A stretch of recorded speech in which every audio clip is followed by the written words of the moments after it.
अच्छा जी, last video में हम लोगों ने क्या किया था, हम लोगों ने सूडो कोड के अंदर हम लोगों ने सूडो कोड के अंदर वेरिएबल्स को डिस्कस किया था।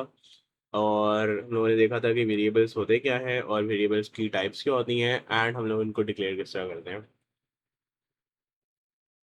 आज हम लोगों ने देखना है कॉन्स्टेंट्स को और 2-3 और चीज़ें देखते हैं।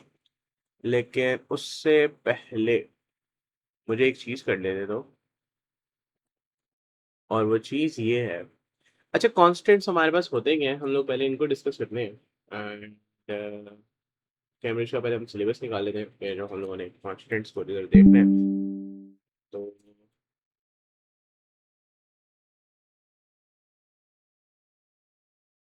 अच्छा, तो यार हम लोगों ने कुछ इस तरह को कुछ कवर करना है कॉन्स्टेंट्स के अंदर, ठीक है? ठीक है। अच्छा, तो हमारे पास ये है constants. What are constants? Constants basically क्या होते हैं? कॉन्स्टेंट्स की हम लोग देख लेते हैं कॉन्स्टेंट्स क्या होते हैं। तो बेसिकली हमारे पास कॉन्स्टेंट जो होता है ना, बेसिकली होता है सेम टू सेम वेरिएबल जैसा ही है, बस इसमें एक डिफरेंट होता है, एक डिफरेंस होता है। तो कॉन्स्टेंट्स हमारे पास जो है वो बेसिकली वही चीज़ मेमोरी लोकेशन होती है जिसके अंदर हम लोग एक डेटा स्टोर कर सकते हैं। बट इसके अंदर जो है वो डेटा को हम चेंज नहीं कर सकते। कांस्टेंट जो है डेटा कांस्टेंट ही रहेगा। एक डेटा अगर मैंने एंटर कर दिया है तो मेरे पास वही डेटा रहेगा, वो डेटा चेंज नहीं होएगा। बिल्कुल, अभी हम इसकी जल्दी से डेफिनेशन लिख लेते हैं। तो एक कांस्टेंट हमारे पास जो है, एक कांस्टेंट जो है वो एक नेम्ड मेमोरी लोकेशन होती है जिसके अंदर हमारे पास जो है एक वैल्यू हम लोग स्टोर करते हैं, बट वो वैल्यू जो है वो कभी भी through out the program execution change नहीं होती। तो अभी हम लोग देख लेते हैं कि हम लोग इसको डिक्लेयर किस तरह करते हैं। तो डिक्लेयर करने के लिए अब हमारे पास जो है ना, कोई भी अगर इस तरह की चीज़ हमारे पास होती है तो हम उसको लाजमी डिक्लेयर करते हैं, ठीक है? ये हमारे पास जो है एक बहुत ज़रूरी बात है। अगर मैंने कोई भी काम करना है, कोई भी चीज़ मैंने लिखनी है, तो मैं पहले उसको डिक्लेयर करता हूँ। एंड क्योंकि ऑब्वियसली आपने जो है वो प्रोग्राम को मेक श्योर करना होता है कि वो जो है, ओहो ये क्या हो रहा है भाई, वो फेमिलियर हो जाए उस चीज़ से। तो डिक्लेयरिंग अ कांस्टेंट, तो हम लोग ये कांस्टेंट को डिक्लेयर किस तरह करते हैं? तो हमारे पास जो है ना यहाँ पर एक कैमब्रिज की तरफ से जो है ना एक बात है, और वो बात क्या है? बात ये है कि constants are declared by the by stating the identifier and literal value in the following format. Literal value क्या होती है, बिल्कुल देखते हैं। तो सबसे पहले हम लोग क्या करते हैं कि कांस्टेंट क्या करते हैं, हम लोग क्या करते हैं कांस्टेंट आइडेंटिफायर और उसकी हम वैल्यू करते हैं। तो जल्दी से देख लेते हैं। आइडेंटिफायर बेसिकली नाम था, तो मैं इसको यहाँ पर थोड़ा सिंपल ईज़ी वर्ड्स के अंदर करके लिख लेता हूँ। सबसे पहले आपने चीज़ लिखनी है, क्या लिखनी है? कांस्टेंट। एंड एज़ ऑलवेज़ अगर हमारे पास कोई कीवर्ड है, कोई कोड वर्ड है, तो वो हमारे पास कैसे आएगा? वो हमारे पास आएगा कैपिटल लेटर्स में। तो हम लोगों ने लिखा कांस्टेंट। कांस्टेंट के आगे हम लोगों ने क्या लिखा? कांस्टेंट के आगे हम लोगों ने लिखा कांस्टेंट का नाम। एंड उसके बाद हम लोगों ने एक और चीज़ लिखी, वो थी उसकी वैल्यू। अब ये मैं एरो क्यों लगा रहा हूँ भाई? पिछली दफ़ा तो मैंने एरो नहीं लगाया था, पिछली दफ़ा तो मैंने कुछ और किया था। तो हम लोग इसको भी हम लोग देखने वाले हैं कि असाइनिंग क्या होती है, ठीक है? इस चीज़ को हम देखेंगे, ठीक है? अभी हम इसको बिल्कुल आगे जाके देखते हैं, लेकिन हमें इस बात को समझने की ज़रूरत है कि ये क्या है भाई? What is this? तो ये हमारे पास बेसिकली क्या है? कांस्टेंट के अंदर मैंने इसका पहले नाम लिखा, ये कांस्टेंट का मेरे पास नाम क्या है? तो कांस्टेंट का मेरे पास फॉर एग्ज़ाम्पल नाम था। अभी हम लोग यहाँ पे एक एग्ज़ाम्पल लिख लेते हैं। तो कांस्टेंट मैंने ना यहाँ पर फॉर एग्जांपल एक पाएगी, आपके पास है ना, जब क्वेश्चन आता है ना पेपर में, मैथ्स के पेपर में, वहाँ पर लिखा होता है कि टेक पाई एज 3.142, या कभी कभी लिखा होता है टेक पाई एज 22/7, ठीक है? तो ये अब उन्होंने क्या कर दिया, उन्होंने आपको स्पेसिफाई कर दिया होता है कि पाई की वैल्यू आपने कुछ क्वेश्चन के अंदर चेंज नहीं करनी। तो इसी तरह हम लोग क्या करते हैं, हम लोग जो है अगर हम लोग इस तरह प्रोग्रामिंग कर रहे हैं, सूडो कोड लिख रहे हैं, तो हम लिखेंगे कॉन्स्टेंट। फॉर एग्जाम्पल मैंने कॉन्स्टेंट में पाई की वैल्यू करनी है, ठीक है? डिक्लेयर। तो मैं यहाँ पर क्या लिखूंगा? मैं यहाँ पर इसका नाम लिखूंगा यूजिंग दैट पास्कल केस। याद है अभी हम लोगों ने किया था पास्कल केस क्या होता है? कि भाई, कि भाई रूल्स सारे वही सारे सेम है। रूल्स क्या है? अल्लाह यार ये क्या हो रहा है? रूल्स सारे हमारे पास क्या है? सेम है। कि भाई हमारे पास जो है वो पहला लेटर जो है वो आपने बड़ा रखना है। अच्छा, पाई वैल्यू हमारे पास आ गई ये। अच्छा, और हम लोगों ने क्या कर लिया? पाई वैल्यू 3.142, ठीक है। कुछ इस तरह करके हमारे पास हम लोगों ने कांस्टेंट डिक्लेयर किया। अच्छा, अब इसके अंदर हमारे पास क्या है, कांस्टेंट इज कांस्टेंट। अच्छा, मुझे कांस्टेंट को इस तरह डिक्लेयर करने की जरूरत नहीं है जैसे अभी हम लोगों ने ऊपर वेरिएबल को डिक्लेयर किया था, हम लोगों ने इस तरह वेरिएबल की तरह कांस्टेंट को डिक्लेयर नहीं करना। कांस्टेंट इज डिक्लेयर्ड बाय, देखो इस तरह हम लोगों ने यहाँ पर कैम्ब्रिज के अंदर लिखा हुआ है सिलेबस के अंदर, constant is declared by stating the identifier and the literal value. Identifier क्या होता है, आइडेंटिफायर नाम होता है, लिटरल वैल्यू आती है कि उसकी जो एक्चुअल वैल्यू है। तो कांस्टेंट को हम लोग किस तरह करते हैं, constant pi value is equal to 3.14। यहाँ पर हमारे पास ना एक बात का हमें पता होना चाहिए, और ये चीज़ भी हम लोग आगे जाके असाइनिंग में भी देखेंगे, अभी हम लोगों ने इसका पढ़ना है स्पेसिफिकली। तो असाइनिंग में हमारे पास क्या होता है, बेसिकली अगर आपने कोई वैल्यू असाइन करनी है या आपने कहना है कि देखो, अगर किसी बंदे को पता हो, कोई बंदा फेमिलियर हो पाइथन लैंग्वेज से, पाइथन में हमारे पास क्या होता है, अगर मैंने एक एक्स की वैल्यू लिखनी है तो मैं लिखता हूँ एक्स इज इक्वल टू 3। हमारे पास क्या होता है कि यार देखो, इसका सिंपल सा क्या मतलब है कि एक्स की वैल्यू क्या है, 3। बट सूडो कोड में हमारे पास हम लोग अगर लिखेंगे यही सेम चीज, तो हम लिखेंगे एक्स की वैल्यू 3 यूं करके, ठीक है। हम लोग एक एरो को रिप्लेस कर देंगे कि भाई एक्स जो है वो हमारे पास कुछ इस तरह करके आता है। तो कांस्टेंट हमारे पास जो है वो डिक्लेयरिंग अ कांस्टेंट में हमारे पास कांस्टेंट के अंदर कांस्टेंट का नाम और कांस्टेंट की एक्चुअल जो वैल्यू है वो हम लोग यहाँ पर ऐड कर देंगे। बाकी रूल्स सारे सेम हैं, जो हमारे पास रूल्स जो है वो हमारे पास इसके हैं, वही सारे रूल्स जो है वो हमारे पास इसके रहेंगे, ठीक है। जितने हमारे पास रूल्स वेरिएबल्स के हैं, और वही हमारे पास सारे रूल्स जो है वो किसके रहेंगे, कॉन्स्टेंट्स के रहेंगे, because they are the same thing almost. बस एक फर्क होता है, और वो ये होता है कि इसकी वैल्यू चेंज नहीं होती और उसकी वैल्यू जो है वो चेंज हो सकती है। एक और चीज़ जो इंपॉर्टेंट हमें पता होनी चाहिए कि कांस्टेंट जो है उसके अंदर मैं किसी और वेरिएबल का नाम नहीं लिख सकता। मैं किसी वेरिएबल का या किसी और कांस्टेंट का नाम नहीं लिख सकता, मुझे उसकी वैल्यू ही लिखनी है। मतलब मैं यूं नहीं कर सकता। फॉर एग्जाम्पल अगर मैं लिख रहा हूँ, अच्छा इसको हम थोड़ा सा ऊपर कर लेते हैं मेरे ख्याल से। अगर मैं लिख रहा हूँ सेम चीज़, ठीक है, इसको कॉपी और यहाँ पर पेस्ट, ठीक है।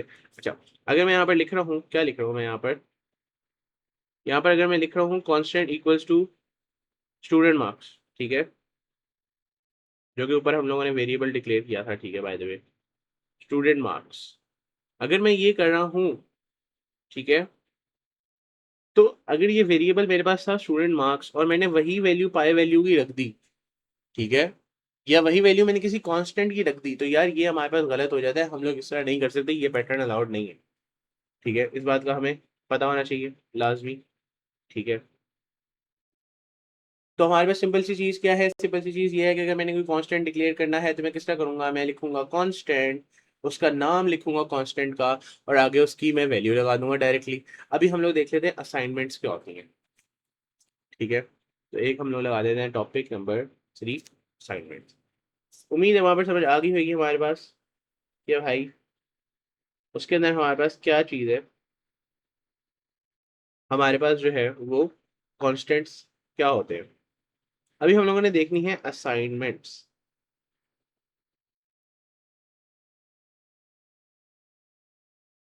असाइनमेंट हम लोग किस तरह करते हैं, तो असाइनमेंट करने से पहले हमें इस बात को समझने की जरूरत है कि असाइनमेंट हमारे पास होती किस तरह है। ओके,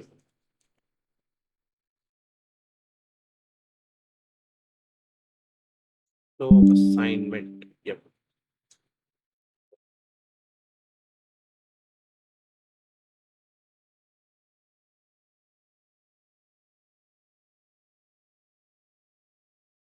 अच्छा जी, तो असाइनमेंट के अंदर हमारे पास एक ऑपरेटर होता है, और भाई देखो सीधी बात है, ऑपरेटर जो है ना, एवी नाम लंबा चौड़ा करते हैं, सही है, इसको हमें लिखने की कोई ज़रूरत नहीं है। बेसिकली अगर मैंने कोई चीज़ डिक्लेयर की और उस चीज़ को मैंने कोई वैल्यू देनी है ना, ऊपर जिससे मैंने समझाया, तो हम लोग इस एरो को इस्तेमाल करते हैं instead of using equals to, ठीक है। Instead of using equals to मैं क्या करूँगा, एरो का इस्तेमाल करूँगा, तो उससे हमारे पास काम क्या हो जाएगा, सही हो जाएगा। अगर मैंने लिखना है नेम इक्वल्स टू अहमद, ठीक है, तो मैं अहमद नहीं लिखूंगा, मैं लिखूंगा, पहली बात तो नेम का जो है हमारे पास पहले बात कैपिटल होना चाहिए, तो नेम, और यहाँ पर मैं यूं करके एरो लगाऊंगा और यहाँ पर लिखूंगा अहमद, और यूं करके भी मैं नहीं लिख सकता। यहाँ पर भी मैंने एक गलती की है, जो अगर किसी बंदे ने पिछली वाली वीडियो अटेंटिव होकर देखी थी तो उसको पता होगा क्या गलती की है मैंने। मैंने गलती ये की है, मैंने इसको यहाँ पर डबल कोट्स लगाने थे। सही है। इस तरह करके हम लोग जो है वो किसी चीज़ को डिक्लेयर करते हैं, उसकी डिक्लेयर कह रहा हूँ, उसकी हम लोग असाइन करते हैं वैल्यू। ठीक है, कुछ इस तरह करके हम लोग क्या करते हैं, वैल्यूज असाइन करते हैं। बाकी यहाँ पर क्या लिखा हुआ है, बाकी यहाँ पर लिखा हुआ है assignment should be made in the following format, जो कि मैंने अभी बता दिया। आइडेंटिफायर क्या होता है, नाम होता है। वैल्यू क्या होती है, वैल्यू होती है। और एरो क्या होता है, एरो लगाना है। ठीक है, इक्वल टू की जगह। उसके अलावा identifier must refer to a variable. This can be an individual element, data structure such as array वगैरह, और ये सारा कुछ। The value must be an expression. Array वगैरह को भी जब हम आगे आगे पढ़ेंगे तो फिर उसकी असाइनमेंट करना किस तरह होता है वो भी मैं सिखा दूंगा, उसमें कोई इतना इशू वाली बात नहीं है। तो कुछ इन्होंने यहाँ पर यूं एग्जाम्पल्स दी हुई है। Counter equals to zero. ठीक है, इसको आप पढ़ो यार, आप इसको इक्वल्स टू पढ़ो, सीधी बात जो है। अगर आप इसको इक्वल्स टू पढ़ोगे ना तो ये आपका नेचुरल हो जाएगा कि भाई आपने इस तरह करना है। अब नॉर्मली अगर मैंने लिखना होता काउंटर, तो मैं क्या करता, मैंने लिखना था counter equals to zero. But मैंने क्या करना है, जब मैं सूडो कोड लिख रहा हूँ तो ये चीज़ गलत हो जाती है और मैं इसको यूं करके नहीं लिख सकता। मैं लिखूंगा काउंटर की वैल्यू जीरो है। ठीक है, और जब मैंने काउंटर की वैल्यू लिखना है तो मैं लिखूंगा यूं करके एरो के साथ। तो ये हमारे पास कुछ इस तरह की चीज़ है जिसको हम लोगों ने समझने की हमें ज़रूरत है। फिर उसके बाद इन्होंने कुछ लिखा हुआ है काउंटर प्लस वन। ये भी हम लोग एरिथमेटिक्स करेंगे, टोटलिंग करेंगे तो हमें पता चल जाएगा ये किस तरह होता है। उसके बाद टोटल टू पे लिखा हुआ है कुछ इस तरह करके इन्होंने, तो ये भी हम लोग जो है वो क्या करेंगे, इस तरह करेंगे। तो यहाँ पर हमारे पास जो है, ये हमारे पास दो हम लोगों ने चीज़ें कवर कर ली। सबसे पहले हम लोगों ने कवर कर लिया वेरिएबल्स को, फिर हम लोगों ने कॉन्स्टेंट्स को कवर कर लिया, अभी हम लोगों ने कर लिया असाइनमेंट्स को कवर। अभी हम लोग चल रहे हैं नेक्स्ट वाले टॉपिक पर, और जो नेक्स्ट वाला टॉपिक है वो हमारे पास है अरिथमेटिक्स। तो अरिथमेटिक में हमारे पास क्या सीन है, जल्दी से देखते हैं। अच्छा भाई, अगर अरिथमेटिक्स को मैं देखूँ तो अरिथमेटिक्स में हमारे पास क्या क्या आता है। तो यार सबसे पहली बात तो भाई अरिथमेटिक्स होता क्या है यार, प्लस माइनस डिवीजन वगैरह को हम लोग क्या कहते हैं, अरिथमेटिक्स कहते हैं। सही है, सीधी बात जो है। इसके अंदर हमारे पास थोड़े से ऑपरेटर्स होते हैं जिनको हम लोगों को समझने की ज़रूरत है। तो ऑपरेटर्स हमारे पास कुछ इस तरह करके लिस्टेड है। तो प्लस का ऑपरेटर ये होता है, माइनस का ये होता है, जिस तरह नॉर्मल हमारे पास होता है। देयर आर सम डिफरेंसेस दो जिनको हम लोगों ने देखना है, जिनको हम लोग यहाँ पर देखते हैं। तो हमारे पास कुछ ऑपरेटर्स होते हैं जिनको हम लोग कहते हैं अ, अच्छा, तो ऑपरेटर्स, पहले हम लोग ऑपरेटर्स देखते हैं, फिर हम लोग उनकी एग्जांपल्स देखते हैं। तो सबसे पहला हमारे पास जो ऑपरेटर होता है उसको हम कहते हैं प्लस। प्लस ऑब्वियसली किसको रिप्रेजेंट कर रहा है, एडिशन को। ठीक है, तो प्लस का मतलब क्या है, ऐड। अब ऐड किसको मैं करवा सकता हूँ, दो नंबर्स को करवा सकता हूँ, 3 + 4। तो इसका मुझे आंसर क्या आ जाएगा, 7। ठीक है, माइनस होता है सब्ट्रैक्ट। सब्ट्रैक्ट के अंदर हमारे पास क्या आ जाएगा, 4 - 2, जिसका आंसर आ गया 2। भाई ये 2 किस तरह लिख रहे हो भाई, ये 2 वो पोलियो हो गया मतलब, व्हाट इज दिस। तो हम लोग यहाँ पे लिख लेते हैं 4 - 2 = 2। सही है, ज्यादा ही 2 2 हो गया है ना। अच्छा, फिर उसके बाद हमारे पास आ जाता है मल्टीप्लाई का ऑपरेटर। तो मल्टीप्लाई के ऑपरेटर के अंदर हम लोग क्या करते हैं, तो यार वही सेम चीज हमारे पास आ गई जैसे नॉर्मल में होता है। बट नॉर्मल में हमारे पास जो मल्टीप्लाई का ऑपरेटर होता है ना, वो होता है कुछ इस तरह का। लेकिन अगर आप यूं करके लिखोगे ना मल्टीप्लाई का ऑपरेटर, तो एग्जामिनर ने कहना है बेटा आप छुट्टी करो, और उसने भी यूं करके क्रॉस लगा देना और आपका आंसर गलत हो जाएगा। तो यहाँ पर हमारे पास एक मल्टीप्लाई का जो ऑपरेटर होता है ना, वो कुछ इस तरह करके लगता है। ठीक है, जो सूडो कोड के अंदर हमारे पास एक होता है, क्योंकि कंप्यूटर्स के अंदर ऑब्वियसली हम लोग एक्स का इस्तेमाल नहीं कर सकते। सर एक्स ना बोला करें, ठीक है, वो याद आ गई बेटा, फजूल बात ना करो। सही है, मल्टीप्लाई हम लोग कुछ इस तरह करके करते हैं, इसको हम लोग एस्ट्रिक्स कहते हैं। ठीक है, तो हम लोग इसको कहेंगे मल्टीप्लाई। मल्टीप्लाई अगर मैंने करना है किसी चीज़ को, तो मैं इंसानों की तरह भी लिख सकता था, जबकि क्योंकि मैंने पेपर पे ही लिखना है ना, मैंने कौन सा मतलब ऑनलाइन कोई लैपटॉप वगैरह पर कोडिंग वगैरह करनी है इसकी। लेकिन मस्ती देखो कैम्ब्रिज वालों की, वो मुझे कहते हैं कि मैं यूं करके लगाऊंगा और फिर मैं यूं करके लिखूंगा तो ही मुझे करेक्ट होएगा। वरना मतलब अगर इनकी मस्ती काबू में होती तो ये यूं करके भी मान जाते, लेकिन नहीं, नहीं मान रहे इस तरह, तो हम क्या कर सकते हैं। अच्छा, अगली चीज जो हमारे पास आ गई वो है डिवाइड। तो डिवीजन का जो हमारे पास जो ऑपरेटर है वो कुछ इस तरह करके डंडी सी है। सही है, फिर वही बात आ गई हमारे पास कि भाई देखो अगेन मस्ती जो होती है ना, मस्ती जो है बड़ी गलत चीज होती है, क्योंकि अगर ये अपनी मस्ती काबू में रखते हैं तो हम लोग जो है वो क्या करते, वो हम लोग जो है वो चुप करके डिवाइड को यूं यूं करके भी कर सकते थे। लेकिन नहीं, कंप्यूटर का भाई करना है इन्होंने। भाई कंप्यूटर के ऊपर ही करवा लो ना फिर सूडो कोडिंग, सही है। मतलब वैसे होती नहीं है कंप्यूटर के ऊपर, लेकिन उसका भी हम लोगों ने हल निकाला है, वो हम लोग अगली वीडियोस में देखेंगे कि हम लोगों ने क्या हल निकाला है। अच्छा, तो डिवाइड अगर मैंने करवाना है तो फिर मैं इसको यूं करके करवा दूंगा कि 12 / 3, इसका आंसर मुझे क्या मिल जाएगा, 4। ठीक है, तो कुछ इस तरह करके हमारे पास जो है वो इसका सीन है, और ये हमारे पास टेढ़ा क्यों होता जा रहा है भाई सीधे हो। अलाइनमेंट इसकी करेक्ट होनी चाहिए, राइट। अच्छा, सही है। और उसके अलावा फिर अगर मैं देखूँ तो हमारे एक और हमारे पास जो है एक ऑपरेटर होता है। फॉर एग्जाम्पल मैंने लिखना है रेस्ड टू पावर, ठीक है। अब आपको लग रहा होगा अगर मैंने रेस टू पावर लिखना है तो मैं यूं करके लिखूंगा 4 रेस टू पावर 2, तो इसका आंसर मेरे पास आ जाएगा 16। गलत हो भाई, अगर आपको ये लग रहा है, आपने बेसिकली एक चीज़ करनी होती है, और वो ऑपरेटर कुछ इस तरह करके हमारे पास होता है।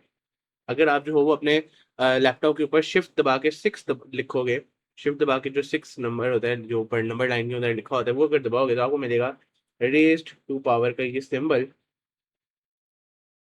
सही है। और ये जो हमारे पास सिंबल है, ये हमारे पास रेस टू पावर का होता है सिंबल।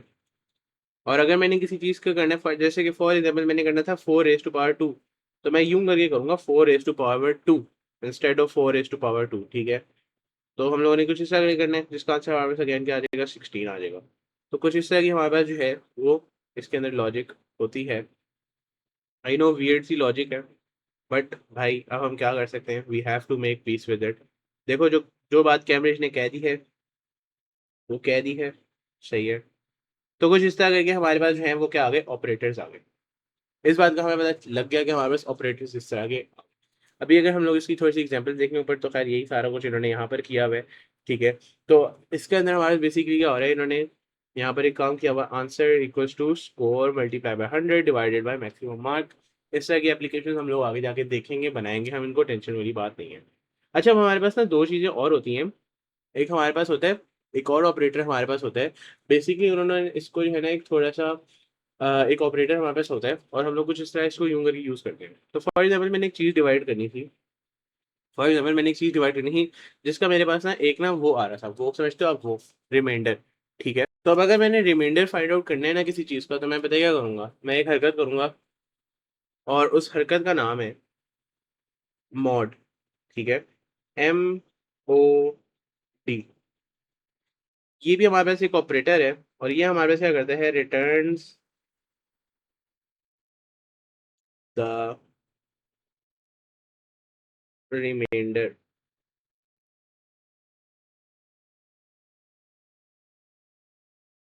रिटर्न्स द रिमाइंडर, और returns the reminder of what, इसको हम लोग ना थोड़ा नीचे करके ले जाते हैं, यहाँ पे इसको सेपरेट कर लेते हैं, चलो। Returns the reminder of a division. अच्छा, अब मैंने फॉर एग्जांपल एक ऐसा नंबर डिवाइड किया जिसके अंदर हमारे पास जो था वो काम ये हो रहा था कि हमारे पास जो है उसके अंदर हमारे पास क्या सीन था, उसका सीन ही हमारे पास ये था कि हमारे पास जो है वो उसके अंदर एक रिमाइंडर बच रहा था, और मुझे रिमाइंडर की वैल्यू चाहिए थी, ना कि मुझे डिवीजन करनी थी। इसकी मैं एग्जांपल दिखा देता हूँ। फॉर एग्जांपल हमारे पास क्या होता है कि मैंने डिवाइड करना था 13, मैंने डिवाइड करना था 13 को, मैंने डिवाइड किया फॉर एग्जांपल 3 से। इसका मेरे पास आंसर क्या आ गया, इसका आंसर मेरे पास आ गया, इसका रिमाइंडर मेरे पास 1 आ गया, ठीक है, राइट। इसका रिमाइंडर मेरे पास क्या आ गया, 1 आ गया, सही है। इसका रिमाइंडर क्योंकि मेरे पास 1 किस तरह आया, ये देखो यूं करके 3 और 13 को अगर मैं करूंगा तो मैंने यहाँ पर लिखा 4, यहाँ पर 12, और ये 1 आ गया मेरे पास आंसर, ठीक है। तो कुछ इस तरह करके, लेकिन अब मैंने क्या करना था, मुझे ये रिमाइंडर चाहिए था, मुझे ये वाला रिमाइंडर चाहिए था। तो अब मैं क्या करूंगा, मैं बेसिकली कुछ इस तरह लिखूंगा। अगर मैंने इसको सेम चीज़ को कंप्यूटर में लिखना है तो मैं इसको किस तरह लिखूंगा, मैं इसको लिखूंगा। अच्छा, ये हमारे पास वैल्यू क्या बन जाएगी, ये वैल्यू हमारे पास बन जाएगी मॉड MOD। फिर यहाँ पर मैं एक हरकत करूंगा, और उस हरकत का नाम है, मैं यहाँ पर एक ब्रैकेट लगाऊंगा, और यहाँ पर मैं लिखूंगा आइडेंटिफायर 1। आइडेंटिफायर 1 का मतलब है पहला डिजिट जिसके साथ जिसको मैंने डिवाइड कराना है, एंड फिर उसके बाद मैं लिखूंगा दूसरा डिजिट जिसको मैंने डिवाइड करना था, ठीक है, जिसके साथ डिवाइड करना था। और मुझे जब इसका मैं आंसर लिखूंगा तो मेरे पास इसका आंसर आ जाएगा, मेरे पास इसका आंसर आ जाएगा 1। इसको हम लोग एक चीज़ में टेस्ट आउट करते हैं। तो यार आज हम लोग इसको इस चीज़ में टेस्ट आउट करते हैं। तो बेसिकली अगर मैं यहाँ पर जाऊँ एंड यहाँ पर मैं जाके लिखूंगा मॉड यहाँ पे मैंने लगाए ब्रैकेट्स, यहाँ पे मैंने ब्रैकेट लगाए, ओहो, ब्रैकेट लगाए मैंने, एंड यहाँ पे मेरे पास एक नंबर था 13, एंड यहाँ पे मेरे पास एक दूसरा नंबर था ये, ठीक है। और फिर मैंने क्या किया, और फिर मैंने एक काम किया, और मैंने काम क्या किया, मैंने बेसिकली आउटपुट करना था इस चीज़ को। अच्छा, आउटपुट वगैरह भी अभी हम लोग अगली बारी देखते हैं चीज़ में। तो मैंने अगर मॉड इसका और इसका आंसर देखना था, तो अगर मैं इस प्रोग्राम को रन करूंगा तो देखो मेरे पास आंसर क्या आ गया, मेरे पास आ गया आंसर 1। तो कुछ इस तरह करके हमारे पास जो है वो एक वैल्यू हमारे पास चलती है, ठीक है। कुछ इस तरह करके मेरे पास जो है वो वैल्यू आ गई 1 आ गई, ठीक है। तो इस तरह हम लोगों ने इस बात को समझने की ज़रूरत है। अगर मैं जो हूँ वो इसके पास वापस जाऊँ एंड यहाँ पर मैं देखूँ, तो यहाँ पर हमारे पास आंसर क्या आ गया, हमारे हमारे पास इसका आंसर आ गया 1। मॉड का वैल्यू, मॉड का हमारे पास आंसर क्या आ गया, 1 आ गया।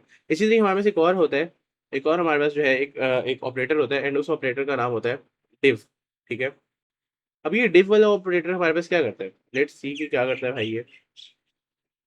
तो अगर मैं ये डिव वाले ऑपरेटर की तरफ जाऊँ, ये वाला जो ऑपरेटर होता है ये हमारे पास क्या कर रहा है, तो यार ये वाला जो ऑपरेटर होता है ना हमारे पास, ये कोशेंट जो है इसको हमारे पास जो है रिटर्न करता है। So let's see, returns, returns, चलो भाई देखते हैं। अच्छा, क्वोशिएंट क्या होता है, अच्छा मोस्टली बच्चों को यहाँ पर पता ही नहीं होता भाई क्वोशिएंट क्या होता है, तो अभी हम लोग जल्दी से देख लेते हैं क्वोशिएंट क्या होता है। अगर मैंने एक चीज़ को डिवाइड करा है ना, ठीक है, फॉर एग्जाम्पल मैंने हाँ ठीक है, तो 3 और 12 को ही कर लेते हैं डिवाइड, ठीक है। तो 3 और 12 को अगर मैंने डिवाइड किया ना, तो 3 4 ज़ा 12 होता है, तो हमारे पास क्या आता है, यहाँ पर आ गया 0। तो यार ये वाला जो हमारे पास नंबर होता है ना, इसको हम कहते हैं क्वोशिएंट, ठीक है। ओके डन करो। तो यार इस तरह करके हमारे पास जो है वो एक वैल्यू जो आती है, इसको हम क्या कहते हैं, क्वोशिएंट कहते हैं। तो ये वाला जो हमारे पास डिव वाला जो ऑपरेटर होता है वो बेसिकली करता क्या है, मैंने अगर जो है वो एक चीज़ को डिवाइड किया, मैंने अगर जो है ये डिव का भी हमारे पास वही वाला पैटर्न है जो कि हमारे पास मॉड का है। मैंने अगर डिवाइड करना था 12 को 3 के साथ, मेरा आंसर आना था 0। लेकिन मेरे पास जो इसका क्वोशिएंट आना था, क्वोशिएंट हमारे पास क्या आना था, क्वोशिएंट हमारे पास आना था विद क्वोशिएंट 4, ठीक है। ये हमारे पास क्या आ गया, 4 जो है वो हमारे पास क्या है, क्वोशिएंट है। अब मुझे क्वोशिएंट चाहिए था, मुझे चाहिए था 4, ठीक है। तो मैं 0 की जगह लिखता हूँ 4, ठीक है। अब मुझे चाहिए था 4, ठीक है। अब मैंने इस 4 का क्या किया, मेरे पास क्योंकि ये क्वेश्चन आ रहा था, तो मैंने क्या किया, जो कि आंसर आ रहा था बेसिकली, तो मैंने क्या किया, मैंने अब इसका लिखा मॉड, ठीक है। तो ये हमारे पास क्या बन गया, ये हमारे पास बन गया मॉड, और डिव बन गया, एक्चुअली माय बैड। तो मैंने इसका लिखा आंसर डिव, डिव के अंदर मैंने लिख दी दोनों वैल्यूज।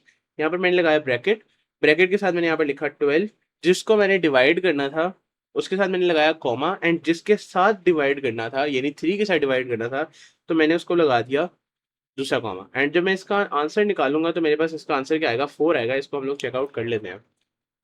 तो अगर हम इसको चेकआउट करें लाइक दिस, तो अगर मैं यहाँ पर जाऊँ एंड मैं यहाँ पर लिखूँ 12, ठीक है, एंड मैंने जब इसको आंसर निकाला, तो देखो मेरे पास आंसर क्या आया, मेरे पास आंसर आया 4। ये देख रहे हो यहाँ पर आउटपुट में मेरे पास आंसर क्या आ गया, 4 आ गया, सही है। तो कुछ इस तरह करके हमारे पास जो है वो क्या होता है, वो हमारे पास जो है ये काम करती है चीज़। अच्छा, अब हम लोग क्या कर लेते हैं, तो यहाँ पर हमारे जो है हम लोगों ने एरिथमेटिक्स को देख लिया कुछ थोड़े से, और हम लोगों ने देख लिया कि हमारे पास जो है वो कांस्टेंट क्या होता है, ठीक है। मोस्ट प्रोबेबली यहाँ तक समझ सब बच्चों को आगे होनी चाहिए, ठीक है। वैसे कोई इतनी रॉकेट साइंस वाली चीज़ थी नहीं, बहुत ही इंतहाई हद से इंतहाई चीज़ है, ठीक है। तो हम लोगों ने देख लिया ऑपरेशंस, हम लोगों ने देख लिया एरिथमेटिक ऑपरेटर्स को हम लोगों ने देख लिया, और हम लोगों ने देख लिया कॉन्स्टेंट्स को। अभी हम लोग एक लास्ट चीज़ को देखते हैं, और वो लास्ट चीज़ हमारे पास है रैशनल ऑपरेटर्स। इन चीज़ों को हम लोगों ने देखना है। बेसिकली इनका मतलब क्या होता है, यार देखो ये वाली जो चीज़ है ना, बेसिकली याद है हम लोगों ने जो है वो, हम लोग जब असाइनमेंट्स पढ़े थे तो हम लोगों ने क्या कहा था, हम लोगों ने कहा था कि हम लोग जो है वो क्या करेंगे, असाइनमेंट्स किस तरह करेंगे, इक्वल्स टू इस तरह लगाकर, सही है, इक्वल्स टू की जगह हम एरो लगा के करेंगे। अब हम लोग देखेंगे कि हम लोग वो एरो क्यों लगा रहे हैं। उसकी वजह ये कि यार हम लोगों ने जब रिलेशनल करने होते हैं ना ऑपरेशंस, तब हम लोग क्या करते हैं, तब हम लोग इक्वल्स टू को इस तरह रिप्रेजेंट करते हैं। और इस वजह से हमारे पास जो है वो हम लोग जो है जब कोई वैल्यू एंटर करना चाह रहे होते हैं, कोई वैल्यू असाइन करना चाह रहे होते हैं, तो इस वजह से हम लोग जो है वो एरो यूज़ करते हैं। अब इक्वल टू हमारे पास जो है ना नॉर्मल प्रोग्रामिंग लैंग्वेजेस में ना हमारे पास कुछ इस तरह करके हमारे पास होता है, जो हमारे पास जो इक्वल्स टू, नॉर्मली हम लोग जब किसी प्रोग्रामिंग लैंग्वेज में लिख रहे होते हैं ना, तो हम डबल इक्वल्स टू लगाते हैं। बट हमारे पास सूडो कोड में क्या हो रहा है, सूडो कोड में हम लोग सिंगल इक्वल्स टू के साथ ही हम लोग जो है वो चीज़ को डिक्लेयर कर रहे हैं, चीज़ के अंदर जो है वो हम लोग मतलब वैल्यू कर रहे हैं, ठीक है। अच्छा, अब हम लोगों ने करना क्या है? इसका हमारे पास यूसेज वगैरह क्या आता है वो हम लोग आगे जाके देखेंगे, जब हम लोग जो है थोड़ी-सी आगे इफ स्टेटमेंट्स वगैरह पढ़ लेंगे और ये सारा कुछ। बस हमें इन चीज़ों का बेसिक चीज़ पता होनी चाहिए कि ये हमारे पास जो है वो इक्वल्स टू के लिए यूज़ होता है, ये लेस देन के लिए यूज़ होता है, ये देखो ये वाला साइन, ये हमारे पास जो है वो ग्रेटर देन के लिए यूज़ होता है। अच्छा, अब हमारे पास जो है ना यहाँ पर कुछ चीज़ें आ जाती हैं और वो चीज़ें कुछ इस तरह की आ जाती हैं। यहीं पर ही कर लेते हैं, सही है। ये वाला जो नॉर्मल साइन है ना, ये तो हमारे पास आ गया इक्वल्स टू का। ये वाला जो हमारे पास साइन होता है ना, अच्छा, फिर हमारे पास आ गया ग्रेटर देन और लेस देन, ठीक है। तो ग्रेटर देन के लिए हमारे पास जो है, अगर मैं करूँ, तो ये हमारे पास आ गई ग्रेटर देन और लेस देन,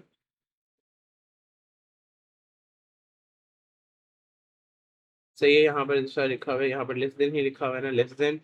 और फिर हमारे पास यहाँ पर आ गया ग्रेटर देन,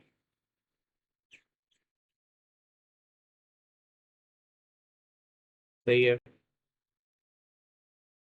फिर हमारे पास यहाँ पर आ गया, अच्छा, अब हमारे पास जो है नॉर्मली जब हम लोग मैथ्स वगैरह में करते हैं तो हम लोग लेस देन इक्वल टू इस तरह करके लिखते हैं। बट हम लोग जब कंप्यूटर साइंस की बात करेंगे तो हम लोग यूं करके लिखेंगे, less than equal to, less then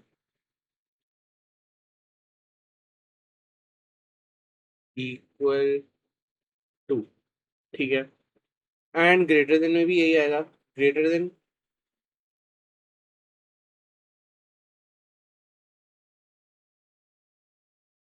and उसके बाद इक्वल टू।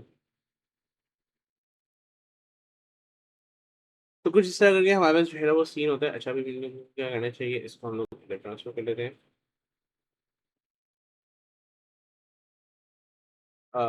सही, अच्छा।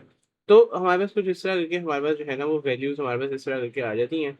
और हम लोगों को बस इतना सा समझने की ज़रूरत है कि हम लोग जो है नॉर्मल जिस तरह कर रहे होते हैं मैथ्स के अंदर, हम लोग नॉर्मल मैथ्स की तरह यहाँ पर नहीं करते। हम लोग यहाँ पर थोड़ा-सा जो है ना डिफरेंट हो जाते हैं। और यहाँ पर हम थोड़ा-सा डिफरेंट होकर क्या करते हैं, पहले हम लोग वो वैल्यू लगा देते हैं। देखो, जैसे फॉर एग्ज़ाम्पल ये हो गया लेस देन और ये हो गया ग्रेटर देन। लेकिन फिर हम लोगों ने इक्वल्स टू भी लगाना है, तो हम लोग जो है वो इक्वल्स टू को इसके साथ क्या कर देते हैं, मिक्स कर देते हैं। तो कुछ हमारे पास इस तरह करके होते थे। अच्छा, नॉट इक्वल टू का ना हमारे पास जो है ना एक नॉर्मल से एक तरीका होता है, हम लोग बेसिकली क्या करते हैं, तो नॉट इक्वल टू हम लोग जो है ना वो इस तरह लगा देते हैं। इसका मतलब होता है not equals to, not equals, सही है। तो कुछ इस तरह करके हमारे पास जो है वो हमारे पास जो है ये ऑपरेटर्स काम करते हैं। और ये जो है ऑब्वियसली ये जो है सारे ये हमारे पास जो है ये एक ऑपरेटर्स आ जाते हैं हमारे पास। और हमारे पास जो है वो एक जो हमारे पास रिजल्ट आता है वो हमारे पास हमेशा बूलियन वैल्यूज में आता है। बूलियन क्या था, ट्रू और फॉल्स था। तो कुछ इस तरह करके हमारे पास तीन हो गए। तो अभी हम लोगों ने क्या कवर कर लिया, अभी हम लोगों ने कवर कर लिया एक टॉपिक, और उस टॉपिक का नाम था कॉन्स्टेंट्स।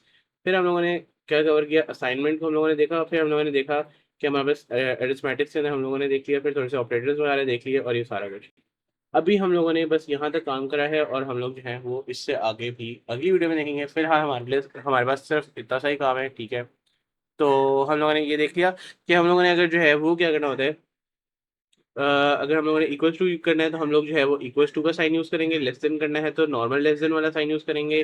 ग्रेटर देन करना है तो नॉर्मल ग्रेटर देन का करेंगे। बट अगर हम लोगों ने जो है वो लेस देन करना है इक्वल टू, तो हम लोग क्या करेंगे, नॉर्मल वाला नहीं यूज़ करेंगे। फिर हम लोग यहाँ पर भी नॉर्मल वाला नहीं यूज़ करेंगे। और नॉट इक्वल टू का हमारे पास जो है वो साइन हमारे पास कुछ इस तरह का यूज़ करेंगे। एक और चीज़ जो आप लोग यूज़ करेंगे है वो है नीचे वाला सब्सक्राइब बटन, तो उसको जाके ज़रा दबाएं। और जो है हमारे पास क्या काम है, लेवल का काम हो जाएगा, सही है। फिर हम डन करते हैं, सही है। ओहो यार, ये सब्सक्राइब करने वाला काम नहीं करना चाहिए, ठीक है। ऐसा लगता है मतलब बंदा मतलब कह रहे यार कर लो यार, सब्सक्राइब कर लो यार, कुछ नहीं हो रहा।